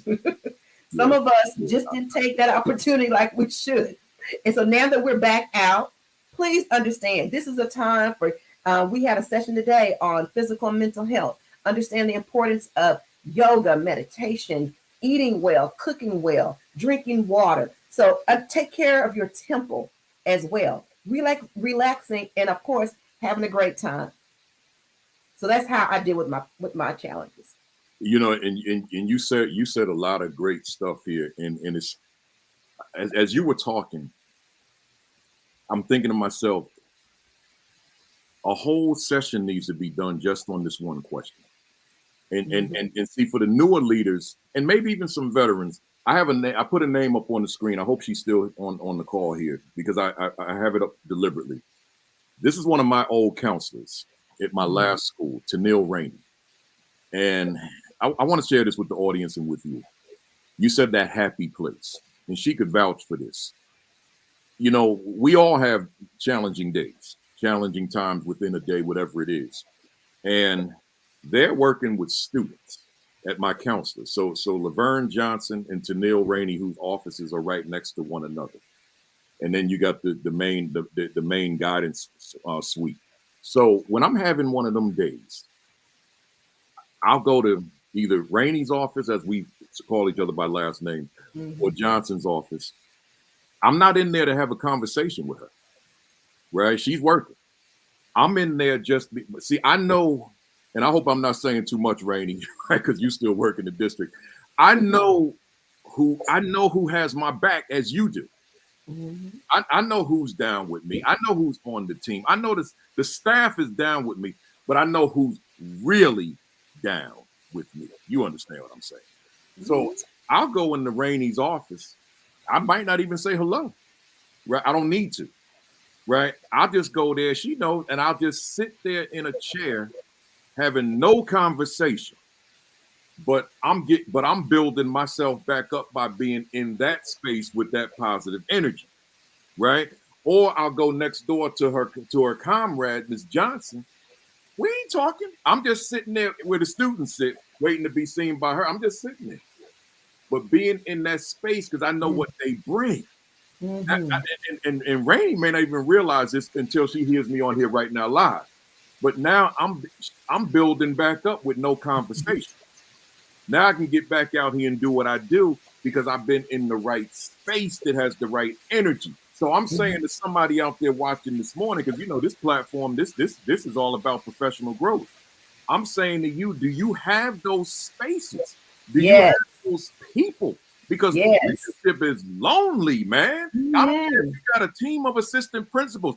They're not being held accountable by central office. You're the only one being held accountable by central office. You're in a lonely position. Are there people in the building that you can lean on? And if you don't have them, you better find them. Rainey said, "I'm here." That's good. So now you better find them, because you can't do this by yourself, man. And you don't always need someone to be talking to you, whispering at you, building you up. Sometimes you just need their energy to transfer to you, and then you're good. And now you can get back out here and fight that battle. So I have never spoken this ever. I'm glad you said what you said. I've never spoken this. I'm glad you said what you said, which gave me an opportunity to speak that, but also for Rainey, who's on here, to hear that, right? Because I know how she and others looked at me as the leader. Like, I know the respect they have for me, but I want them always to know but what you did for them, right? And that energy. So somebody out there watching, hey, you better make sure you got some people in there. You don't need them to sit you in a corner and pump you up. Just their energy, making you strong. That matters. Oh man, I'm glad you said what you said, man. Because I have never spoken that before. This is the first time I've ever said anything like that publicly. Just those private thoughts, right? It kind of reminds you. We're gonna go biblical. If I could just touch the hem. Yeah. There are people around you. There are classrooms. If I can get to that choir room, shout out to Miss Dawson at DeSoto High School. If I can just get to that choir room, I know I'm gonna be all right. If I can just get to Miss Tatum's kindergarten classroom, if I can get to Miss Dean's pre-K classroom, I know I'm gonna be all right. And you need to know where those spaces are. Yeah, that's right. I had a teacher by the name of Mr. Michael Gary, and he was a performing arts teacher. He was a dance instructor, and he danced outside of school as well. And that was my other happy place. He and I used to lock horns sometimes. He didn't know that he was lifting me, because I never told him in that light, right? So now here he is. He's teaching students. I got some kids that's like got some reps out on the street, right, doing what they do. But yet I see them in the classroom doing stuff that they wouldn't want the public to know that they have a skill set in terms of dance, right? So he's bringing that side out of this gang-banging kid. And now I see him performing on stage or in the classroom, and I'm sitting in there. I'm not saying a word. I mean, I'm I'm just sitting there getting strong from what Michael Gary is doing with right? That's that space, y'all. Sometimes y'all don't realize that you got spaces in the school that will lift Yes. you without them saying anything, man. Woo! You gotta find that. You can't Mhm. be disconnected. You Mm-mm. got to be connected because you don't know what some of them staff members have that could benefit your leadership until you forge those relationships, those connections with them, and then their energy Mm. that can lift you up. Let me keep going before we do a 2-hour joint this morning. Let me keep going. Let me keep going. So here I don't even know where I am in my notes. I got excited. So Neil Rainey showed up. That's her and Laverne Johnson, best counselors. No, they no, I shouldn't say that. I had great counselors across the board. Right? You're gonna get in trouble. I get in trouble, man. They all great, man. Listen, where am I? I got to find my place. I don't know where I'm at. Here I am. I don't know either. I found it. So here we are. Dr. Levels, we've been talking positive, but now here's a school with this negative leader, this pessimistic leader, this in this thing for the job. Stalin said the nurse's office. How can I forget? I won't even get into it, right? Yes, sir. I'll just put it on the screen. Stallings, don't get me started, man. Listen, that's my dude right there. We go back to high school. He was my assistant principal and everything, right? So anyway, now he's Dr. Stallings. So that leader that brings that negative energy, that leader that's pessimistic, that leader that these kids will never, because I meet this leader too. These kids in this area, they'll never, we just trying to hold them. My question to you is, when we see that leader, I mean the answer is obvious, but I still want somebody out there to hear it. What are the implications for that school when that person is in charge? I've worked with a few assistant principals who were, in that situation. And a current one, assistant principal, bless her heart. And one of the things that I share with her, again, I go back to impact. You have to know your why. You have to go back to that. Even more when you're in that type of a situation. Even when you're in central office and you have a director or assistant superintendent or even a superintendent that you feel like I'm not aligned in what is happening in this organization. I'm not aligned with this principal and what this principal is doing and saying at this campus. You have to go to your why and you have to look at your impact. What can I do for student academic achievement in this position? That is what sustains me. That's what I sit on that. It fuels me. It gives me the motivation and the encouragement. And when I see that I am still able to impact student academic achievement in spite of that person who is my principal, my assistant superintendent, my superintendent, that then is that gives me my sense of success and it adds meaning and value to me and what I do in my career. So you have to really know what your why is, why you're in this business of education. Yeah. Go to that and work on your impact in spite of that person. Your why is critical. I always say, leaving your home without your why is like going to the airport without your ID. Right. There will be no flying. Good. No flying.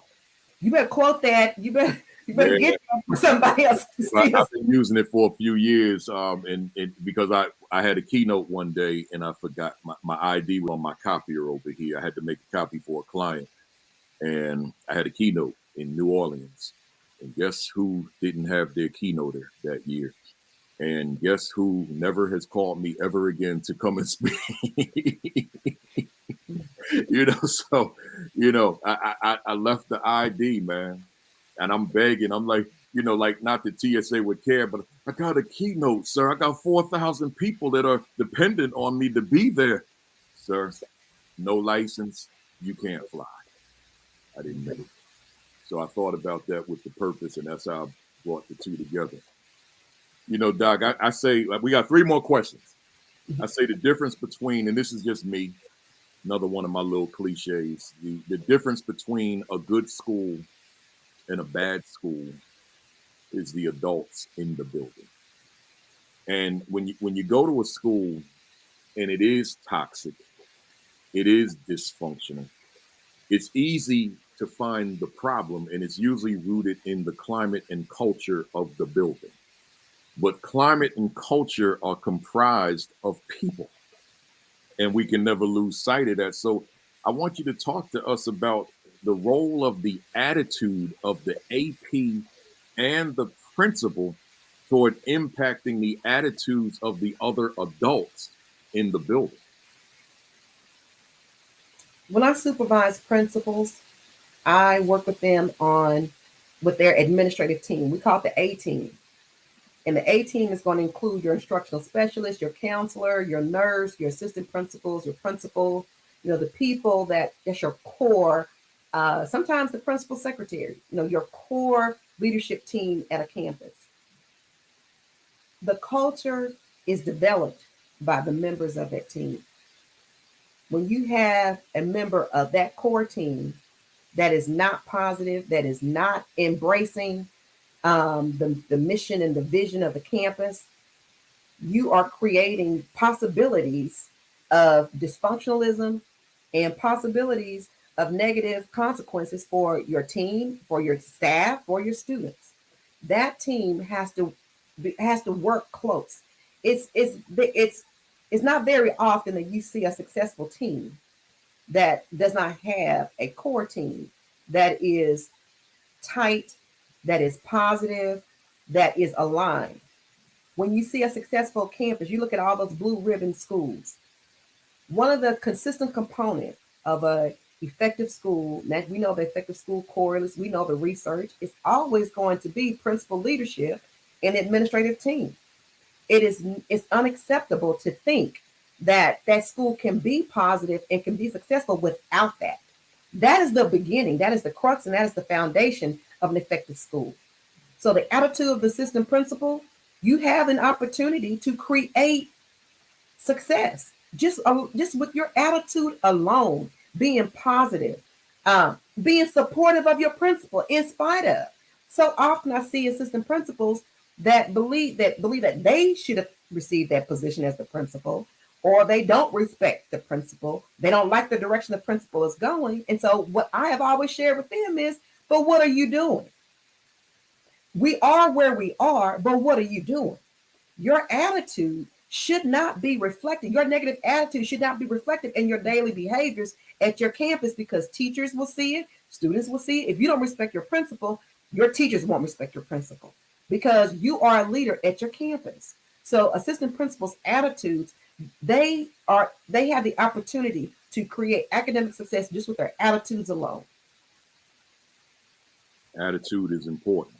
And it begs the question, which we don't even need to go into. Just begs the question: what happens when that assistant principal or principal is disconnected from the staff? Going back to what I said about instructional leadership, now I'm not even in position to impact attitudes of others because I don't have that connect. I'm in my office reading disciplinary referrals all day, right?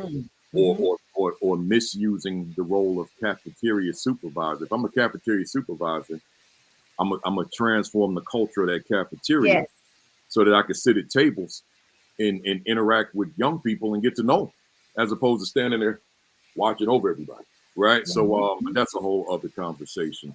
You talked about the why, Dr. Levels, and you and probably most people know that the why is another area of special interest for me under the umbrella of attitude. And I always make the distinction between the why and the work. The work, I can describe it by stretching my hands out, my arms out. This is the work. This is like everything going beyond the fingertips on both hands. It's infinite, the work. A lot of the work, some of the work we'll never even get to in a given school year. It's just that much. It's enormous and it's endless. The why, on the other hand, is like this. It's very narrow.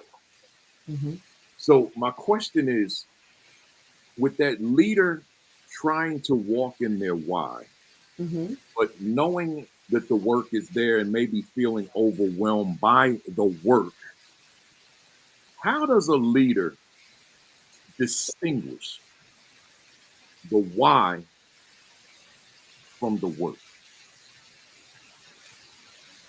That's a good question. I think that, like you said, the work is the broad spectrum, Mhm. but the why are those ticks along that spectrum. And let me say this, sometimes we may have a big why and we have little whys. When I worked with central office, one of my responsibilities was school improvement. And so we would talk about the 5 whys. And so when we're trying to get to the root of an issue or the problem, we're going to ask 5 whys. And I think as educators, it's a great opportunity for you to learn about yourself. So you say, I love education. Why do you love education? I love education because I love working with children. Why do you love working with children? I love working with children because when I'm working with children, I can see how they're learning. Okay, so when you see how they're learning, why does that make you feel good? Because you see how they're learning. You dig deep. You go down 5 times, and you will eventually get to the root of your why of the why. And so I say the same thing in the work that we do. The work is big. But why do you do the work? What do you feel? What does it give you? What do you accomplish? And again, one of my favorite words, impact. What do you see and what are the outcomes? So that's how I can separate the work to the why. Yeah, because see, you figure my why was rooted in my boys. Of course, my all my work is not rooted in the boys, right? Mm-hmm. But that which kept me focused, which kept me sane, which kept me fired up was, but I'm going to get to these young men, right? This here is just things I got to do, but it wasn't my purpose for being there. Mm-hmm. My purpose for being there, every time I looked at one of them young men, that's why I'm here, because I'm rooted in building you into the Mm-hmm. man you were built, born to become. The why versus the work, right? And nothing about no work. It's going to fire me up every morning. But the why, that's my built-in alarm clock. That's going to wake me in the morning. Mm-hmm.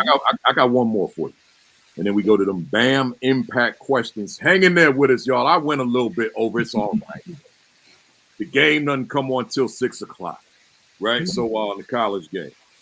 Shout out to St. Peter's, Jersey City, right? So anyway, Mm-hmm. here's my last question. I say this to every leadership group I work with, including yesterday. Theoretically, we require, I say theoretically because now we don't always require, but most districts require that teachers devise lesson plans. So the teacher comes in with this plan. We know the plan could become obsolete by the first 10, 15 minutes of a lesson. We understand that, but we still know that the teacher conceptualized what this lesson will look like, what these lessons throughout the week will look like. So I'm going to hold a teacher accountable for lesson planning because I just want to see that the week has been planned as opposed to you just showed up and started teaching, right? So with the leaders, I say, hey, leader, what's your plan for the week? Are you just showing up and just let's see what happens today? Like responding and reacting to whatever the stimuli may be in the moment? Or do you have a plan with contingencies to guide who you will be in your leadership for the day and for the week? So with that said, assuming that you agree with me, right? Mm-hmm. What would be your advice to an AP or principal about being intentional about your week, envisioning your week, as opposed to being random, haphazard, reacting and responding to the stimuli that comes to you when you walk in, as opposed to going to it relative to a plan. I learned a few things in my career about planning. One of my sorors taught me early on in undergraduate about poor planning produces poor performance. So I learned early, years ago, about planning. That was Soror Patterson that taught us that and really pushed that and taught me that. when I became an educator, my first principal, Dr. Larry Lewis, really pushed us. He required that we had the entire semester's lesson plans ready day one. I struggled with that. I didn't understand why he was making us do it. I didn't like doing it, but he required us to create lesson plans for the entire semester on the about the first day of school. Later, I had people in my life that really pushed planning. Today, as a leader and as a executive mentor, I share with my mentees that we plan on Sundays. Sunday evening, take the time to prepare for your week. From your calendar to your personal life, check your everything, your meetings, your walkthroughs, your observations, your personal time. Plan. Now, typically, I would have done it for the whole month. I always say the first day of the month is the first day that we get to plan for the month. And so when you're planning for the month, you're doing the same thing. But on Sundays, really, you're getting a chance really to improve your calendar, to ensure that it's accurate. Maybe you need to make a few changes. You want to make sure you've added those things to your calendar that you've forgotten. But planning is essential to performance. Poor planning will lead to poor performance. That's right. I hold on to that still today. As an assistant principal, it's rare that an assistant principal can be successful without planning. It's important to know which classrooms you're going to visit that week, which parents you need to meet with, and also plan open time. One of the things that I don't think we as administrators really understand the power in having open time. My door is open. My secretary knows if somebody pops up, just let me know who it is and they can come in. But I'm going to have this scheduled time in my week where I'm open, and it's publicly known throughout my entire campus. So everyone knows that Miss Levels, Dr. Levels is available. Her office hours, you can walk in without an appointment if she doesn't have anyone in there, and she'll give you 10 to 15 minutes, 30 minutes, whatever you need. I think that's important. That's extremely powerful, because people that will not schedule an appointment with you will walk in and give you more information in their free time than if they schedule it. I don't know what that means, but I think they feel more comfortable and at ease when they feel like, well, I don't want to schedule an appointment because it sounds like it's too professional or it's a problem. But if I go during her free time, I can talk to her about that same problem, and it's not an issue. So allow people to know they can come to you anytime during the week. Schedule that downtime. Schedule your relaxation time. Make sure you're getting your sleep. Schedule your workouts. You cannot be successful if you're not planning. It doesn't matter what your title is. If you're the principal, the assistant principal, you're the director, the superintendent, you have to plan for it. You have to be organized. You need this. You have to do it. And I'm gonna say there's something about having an awesome administrative assistant. If you having a man, I'll tell you, when I retired, I forgot what it was like to maintain my calendar. Shout out to my admins through the years. I missed y'all. Y'all have spoiled me. So I had to learn to do my own appointments, my own calendars. But I've transitioned and I've learned a lot. Trust me. I know exactly what you mean. Planning, organization, and I add the third, time management. Those are that big three. Real quick, Gary Catano, I got about 50 some out of these Negro League jerseys. He was asking me how many of these jerseys you have. About 50, all authentic. Hey, Dr. Levels, we're right here at the BAM Impact Questions. 20 questions. One word answers or one sentence answers, short, rapid fire. Ready? Yes. Let's go. Is education on the right path for underserved children? Whew. No. Can true equity occur in America's schools for Black, brown, and other underserved students? Unequivocally, yes. Does your work, Dr. Levatta Levels, does your work contribute to the progress we desperately need? Absolutely. If you could do a reset on your life, would your line of work be different or the same? The same.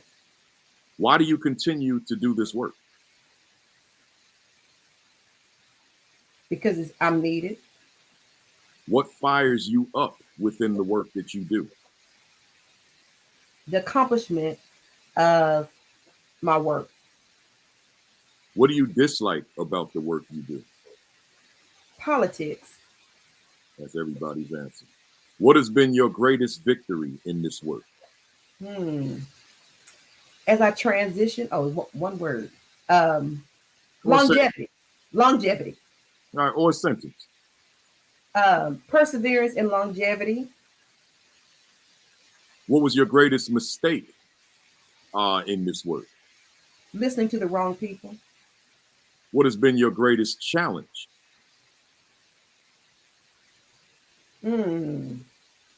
My greatest challenge, again, longevity and perseverance. Mhm.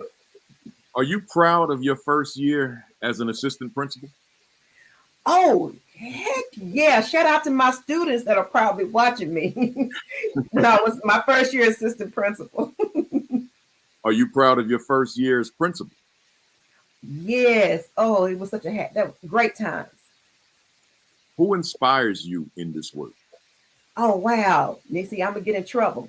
Again, I'm from a family of educators. So all of my family members, my sister, my mom, my aunts, my uncles, my cousins that are educators, also my early mentors, Pat Sadberry, again, Dr. Lewis, Alton Fraley, who believed in me and continues to mentor me. Mr. Treadwell, Lloyd Treadwell. And let me say this to the educators in the field that continue to be in the classroom. Let me shout out again my sister, who is a almost 40-year educator, but continues to teach pre-K every day at the highest level you could ever imagine. Shout out to those teachers still in the classroom. We need you there. We need high-level educators in the classroom every day. I so appreciate you, and we love and we value you. That's awesome. That's awesome. What, Dr. Levels, what are you reading right now? Oh, I'm reading Stacey Abrams, and I've been reading 1619 Project again. Hannah Nicole Jones was here in Dallas last week, so I had a chance to go and hear her discussion and participate in that. So finishing up 1619 and Stacey Abrams. What book do you recommend for our viewers this morning? Of course, the 50 critical questions. When I was in school leadership and I mentored principals, I literally had that with me all the time. And I would share those and I would go through those questions because it was so important that whether you are a principal or any type of leader in an educational organization, those questions are applicable to all roles and all titles. And so I would use those often in preparing them and creating their impact and creating their goals for this school year. And so I'm going to say start there. If you're in education, of course, I love Marian Edelman Wright. She has several books out there that I love. And then research your own why. If you find that you are concerned about equity, if you're concerned about diversity, Dr. Hammond, you had Dr. Hammond on previously. I love Dr. Hammond and her work. And so find someone that is a leader in the areas that you can become an expert in and follow their work and their research.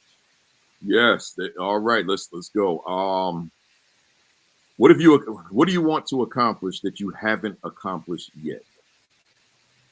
Principal Kafele, we're moving in a different direction now. And I think it's important that we continue to fill the cups of aspiring leaders and aspiring educators. My role right now is to ensure that we have a plethora of quality educators coming into education.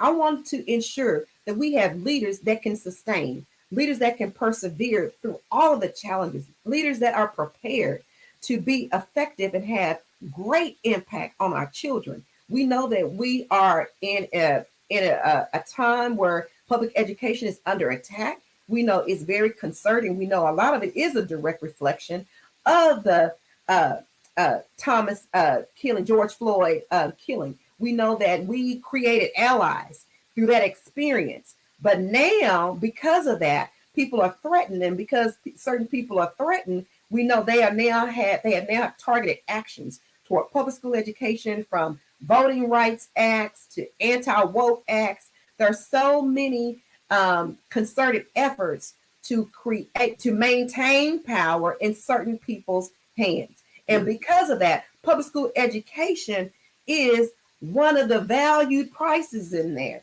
And because we are in the middle of that battle, we have to ensure that educators are ready to fight this. We have to ensure that our legislators and our elected officials understand the real battle here, and that they have adequate information to make the best decisions in the best interest of all of our children. Yep. I love it. See, y'all struggle with them one word, one sentence. Y'all, everybody does. Don't worry about it. Don't worry about it. We got 3 more to go. Are you satisfied with where you are professionally right now? Yes. What could you say to a viewer out there who continues to face closed doors?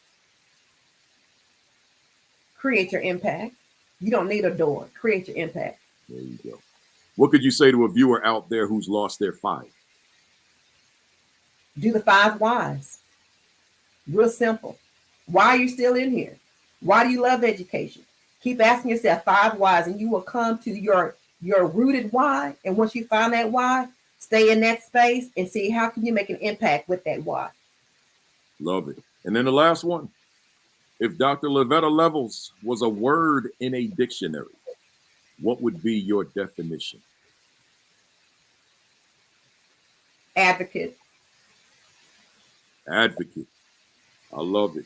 Dr. Levels, we've come to the end, and I want to say that I appreciate everything about this conversation. I appreciate you answering the call and being with us. And as I always say to the audience, hey folks, if you liked what you heard, you love what you heard, if you benefited from what you heard, give us some fire emojis, give us some praise, give us some hearts, give us whatever it is that you like to use. There, I see Principal Hannibal right there. I shouldn't say principal, but it's like we said last week, once a principal, always a principal. Let me put her up here. Wrong one. Here we go. So yeah, drop them fire emojis, folks. Let them know. Let Dr. Levels know that you appreciated everything that was said today. Fire, hearts, praise, whatever it is. Put it on there for us. I see it rolling in now. I appreciate that. Hand claps, anything. I appreciate it. Dr. Levels, let them know how they can stay connected to you. Whatever you want to tell them. Whatever. I don't know if you're working on a book yet, but let them know everything. Thank you again for having me here. I would be remiss if I didn't recognize again your 100 episode. Every week you are out there free, providing professional development for educators across the world. Thank you first and foremost for having me here, and congratulations on your 100 show. That's amazing. I'm in awe that you have been able to do that. First of all, you can go to The Higher Levels. thehigherlevels.com. That's my website. Again, I'm an executive. As in the TAG, high levels? The Higher Levels.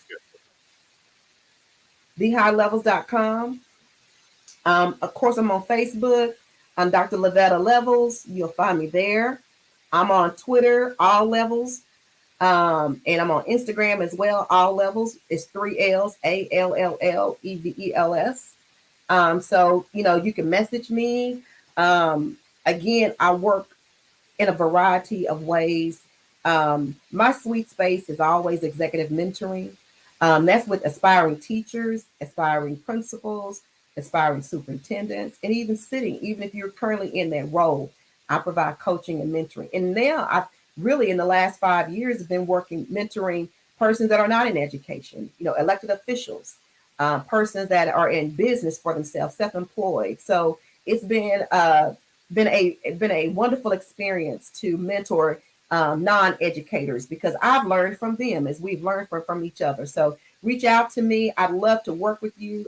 Professional development. Again, my sweet space is around leadership, building capacity to ensure that student outcomes and those goals are reached. Excellent. Hey, Dr. Levels, you know, as I say, after these interviews, you hit it out the park. Grand slam, Thank 4 runs. you. Houston Astros, I guess, in your regard. But no, maybe Texas The Rangers. Rangers, Texas Rangers. Yeah, that's the wrong part of the state. Rangers, right? Texas Rangers. So we all appreciate that grand slam. Let me close out. Do me a favor, just stay right there, even when I end it, so we can talk off mic. But folks, appreciate you all being here for week number 100. I'm ready for week 101. You know, we keep it going. So next week, I got Principal Akbar Cook. For those of you that don't recall that name, you know him because he's the one that's been all over the television, starting with the laundromat in the school at Westside High School in Newark, and then the Lights On program, which has become an international model. He's been on Ellen's show about 3 times. He's been on one of them CBS great race shows, whatever they call it. I don't watch that stuff, but I know he's been on there. But he'll be my guest next Saturday. So tune in, 10:55 Eastern Standard Time. Principal Akbar Cook out of Newark, New Jersey. Sean Hurt every Saturday, Facebook Live. Sean Hurt at 10 o'clock. Sheikah Houston, Tammy Taylor, Create and Educate, 10:30. Unlock the Middle with Josh Tovar and his crew at on Sundays at 7 o'clock Eastern Time. And then Village Leadership Group with Roz Gaskins and Coach Williams, Tuesday and Thursday at 6. You know, you guys are still here. You know, let me just hit these books up right quick. What am I looking for? I showed you this one, but I also want to make sure that you got these two.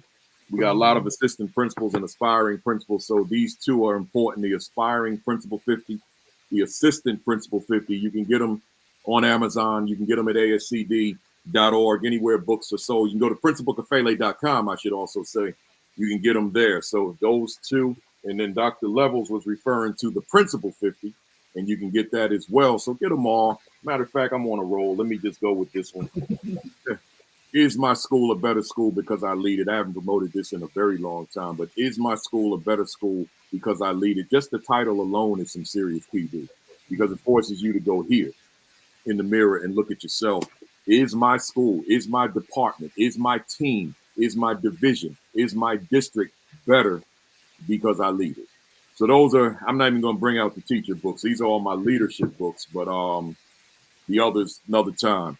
Make sure that you visit principalkafele.com. Make sure you subscribe to the Virtual AP Leadership Academy YouTube channel and watch all the videos. There's 100 now. And then also like and follow my Virtual AP Leadership Academy Facebook page because, you know, I write the commentary on Sunday. So the commentary is usually an outgrowth of Saturday's session. So I write the commentary. I'm not traveling tomorrow, so it will be up by 10 o'clock tomorrow morning, right? So other than that, make sure you're taking care of your body, your diet, your exercise, and your COVID precautions, right? So just do all the things that you should be doing, and that way we can ensure that we'll be healthy to do the work that we do.